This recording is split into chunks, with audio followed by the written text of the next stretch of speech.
ខ្មែរធ្លាប់ដេញវារត់ដូចមន់ដូចទា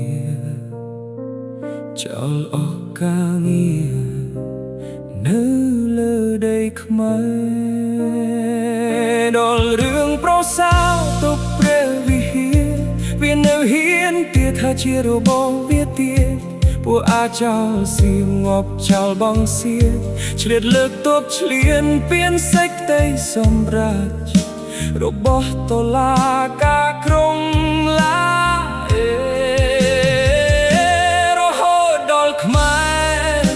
កុំទេចាំងាប់ចោលខ្មោចពេញព្រៃ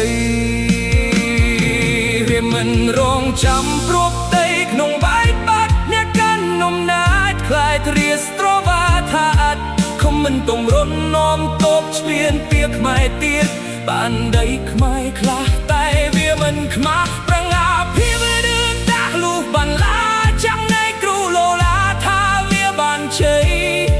កាពិតបំភ្លៃទាំងខ្មោចតបពួកចៅចង្រៃមកគោពេញព្រៃធ្វើជាអោយខ្មែរចូលរើដីខ្មែរវាយប្រាប់បទេសថាពួកវានងណាជាជនរងគ្រោះយើងខ្ញុំជាខែមកជឿចប់ហួរព្រោះពួកសៀមចូលរកអនុ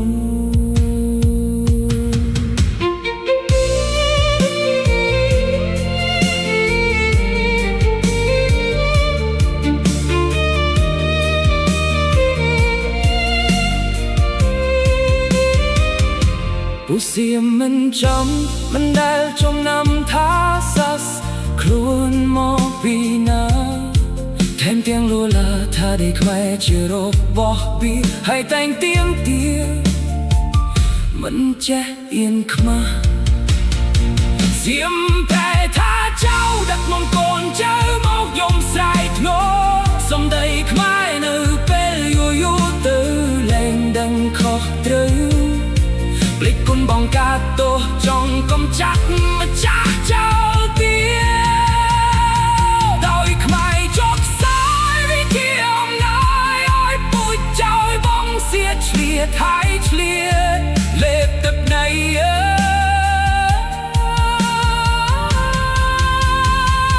ខ្មែរត្រូវរួបរួមធ្វើឲ្យខ្លួនខ្លាំងទាំងកងកម្លាំងវិស័យនានាខ្មែររួចជុំគ្នាคล้ายខ្លួនមាទៅគ្មានពូជខ្មុំចង់បានទឹកដីវាមិនរងចាំព្រោះផ្ទៃក្នុងបែកបាក់អ្នកកាន់នំណាចខ្លាយទ្រាស្រវាថាអត់ខំមិនតម្រុននាំតបឆ្លៀនពៀខ្មែរទៀតបានដីខ្មែរខ្លះតែវាមិនខ្មាស់ប្រងាភិវឌ្ឍដាក់លូកមិនឡាចាក់នៃគ្រូលោឡាថាវាបានជ័យកាពិតបំភ្លៃទាំងខ្លាចតបពួកចៅចង្រៃមកគោពេញព្រៃធ្វើជាអោយខ្មែរ